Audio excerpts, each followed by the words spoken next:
இந்த பூமியை பச்சை போர்வையால் போர்த்துவதை தவிர ஒரு வழியும் இல்லை. உங்கள் தாய் நடுக்குற்று இருக்கிறாள். அவள் நடுக்கத்தை போக்க ஒரே ஒரு போர்வை, பச்சை போர்வையால் இந்த பூமி தாயை போர்த்துங்கள், எல்லாம் சரியாயிடும். பருவநிலை மாறிவிட்டது, புவி வெப்பமாகிவிட்டது, எல்லாம் சொல்கிறார்கள். புவி வெப்பமானதற்கு காரணம் யார்? பருவநிலையை மாறியதா, மாற்றினீர்களா?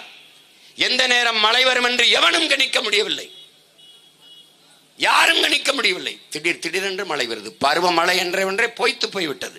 நம்முடைய பெரிய தகப்பன் சொல்லுகிறார், பருவமழை என்ற ஒன்றே கிடையாது. இன்று பெருமழை, புயல் மழை இதுதான் இருக்கும்.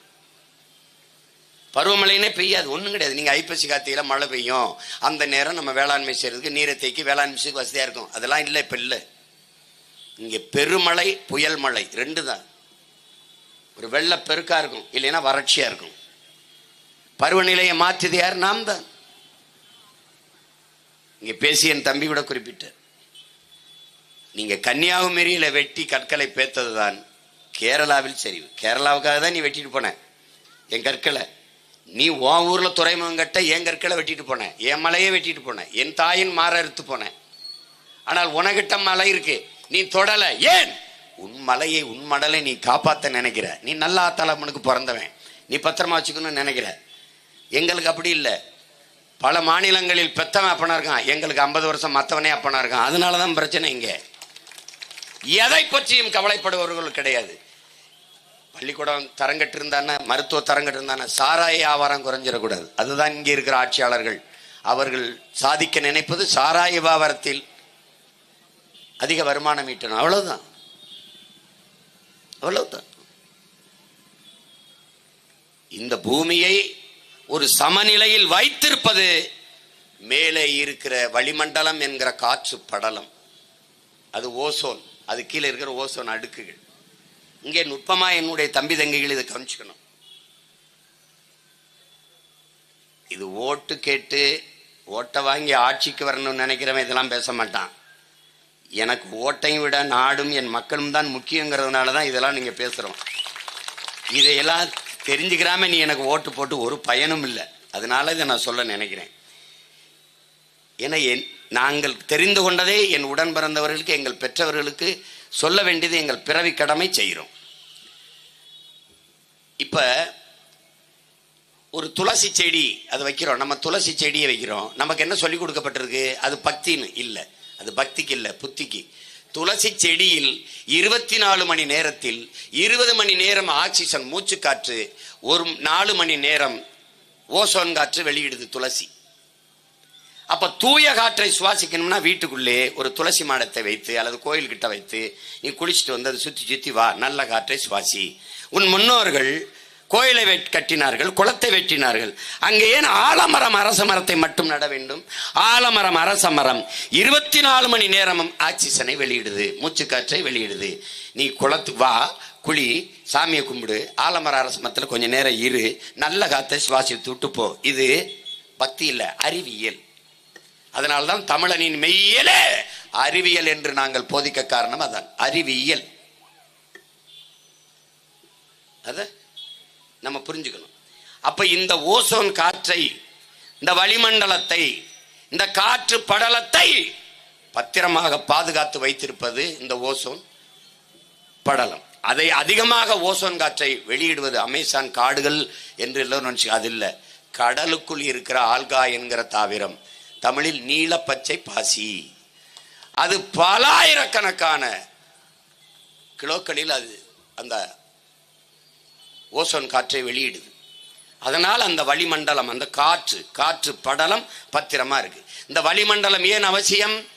பூமிக்கும் சூரியனுக்கும் இடையே என் உடன் பிறந்தார்களே 15 கோடி கிலோமீட்டர் தூரம் இருக்கு. 15 கோடி கிலோமீட்டர்.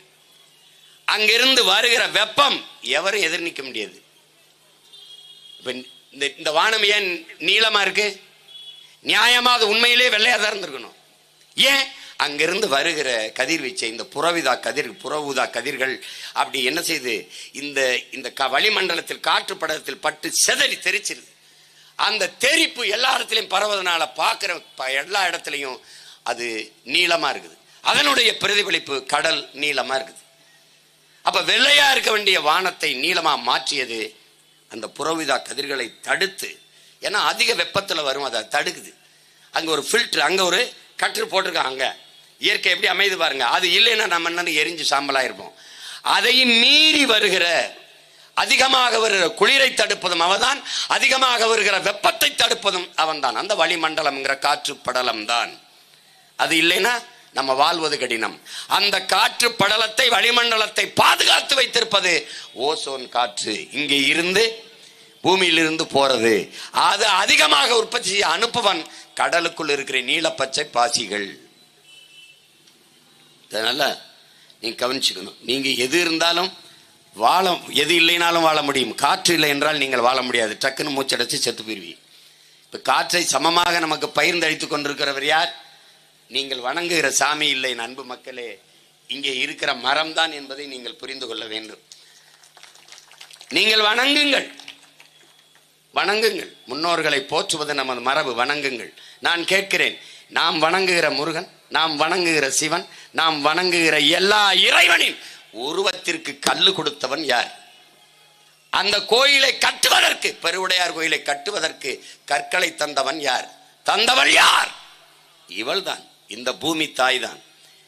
நான் பேசி கொண்டிருக்கிற ஒளிவாங்கி, அங்கே இருக்கிற ஒளிபெருக்கி, நீங்கள் உட்கார்ந்து இருக்கிற நாற்காலி, போட்டிருக்கிற உடை, அணிந்திருக்கிற செருப்பு, குடியிருக்கிற வீடு, பயணிக்கிற கார், பறக்கிற வானூர்தி, எல்லாத்தையும் மூலப்பொருளை தந்தவள் இந்த பூமி தான்.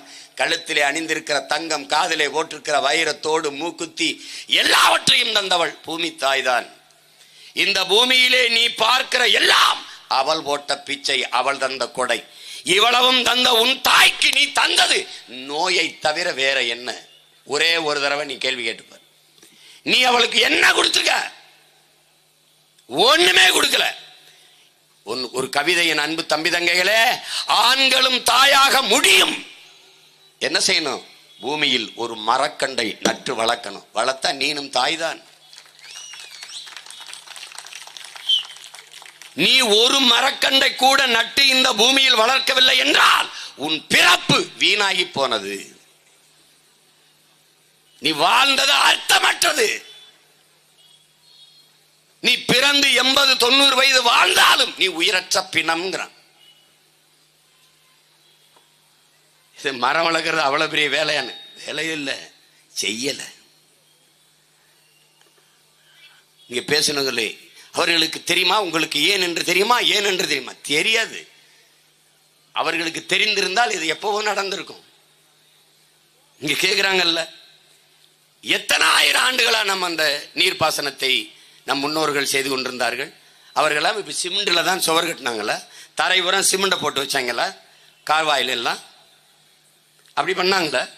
2 கரையிலும் மண்ணால் இருக்கும். அங்கதான் நண்டு, நத்தை, மண்புழு எல்லாம் கூடி இருக்கும். கசிவு நீர் பாசனம்னே இருக்கு, பல லட்சம் ஏக்கர். நீ அங்கே போய் சிமெண்ட்டை பூசிட்ட தரையில, இதுலயும் தண்ணி எப்படா கீழே போகும்? மூளைங்கிற உறுப்பு இருக்கா? வறுத்து சாப்பிட்டில்ல? இந்த அறிவு இருக்கிறவன் செய்யல, அது அறிவு இருக்கிறவன் செய்யலா? கரையை அரிச்சிருது. அட பைத்தியக்காரனுக்கு பிறந்த பைத்தியக்கார, மரத்தை நடணும்டா. கரை நெடுக மரம் நடுக, கரை நெடுக மரம் நடுக.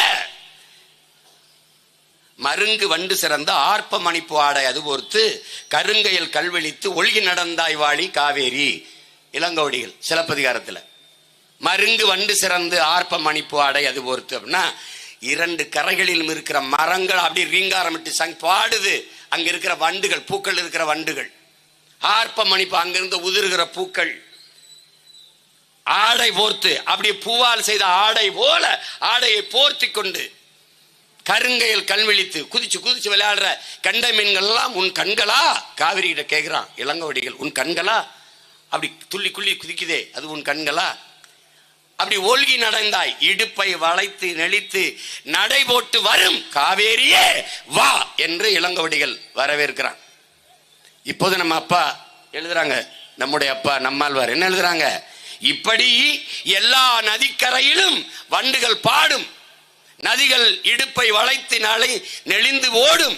அதுக்கு நீ என்ன செய்யணும்? கரை நடுக மரம் நடுக என்று சொல்ற. இப்ப நீ நட்டியா? பனை மரத்தை நடு, மரங்களை நடு, வேற அனுப்பி மண்ணை இருக பிடித்துக் கொள்ளும், பற்றி கொள்ளும். எப்படி அரிக்கும்?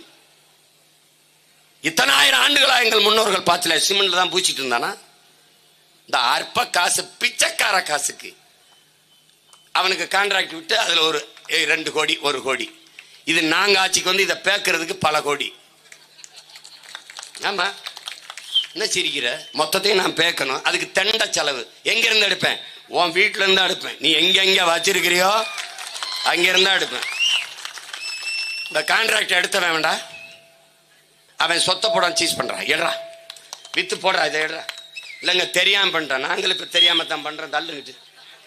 இதெல்லாம் என்னது? அறிவு இருக்கிறவன் செய்யற செயலாது. நண்டு செத்தா உனக்கு என்ன? நரி செத்தா உனக்கு என்ன? உனக்கு என்ன? எது செத்தா என்ன? நீ பாரு, இந்த தேனி நான் பார்க்கிற போது தேனி வருது. தேனீக்கள் என்ற இனம் இறந்து விட்டால் மானுட இனம் 4 ஆண்டுகள் கூட வாழாது. நான் சொன்னா பைத்தியக்கார போய் சின்னவன் படிக்கல, அறிவியல் பேரறிஞர் ஆல்பர்ட் ஐன்ஸ்டீன் சொல்றான்டா, 4 ஆண்டுகள். தேனி செத்து போச்சுன்னா தேனிக்கு இதுக்கு என்னங்க சம்பந்தம் இருக்கு? உயிர் பெருக்கம் இருக்காது, உயிர் சூழல் இருக்காது. பூச்சி, வண்டு, வண்ணத்து பூச்சி, தேனீக்கள் இல்லை என்றால் எல்லா செடியும் பூக்கும், காய்க்காது. இந்த உயிரியல் உண்மையை அறியாத நீ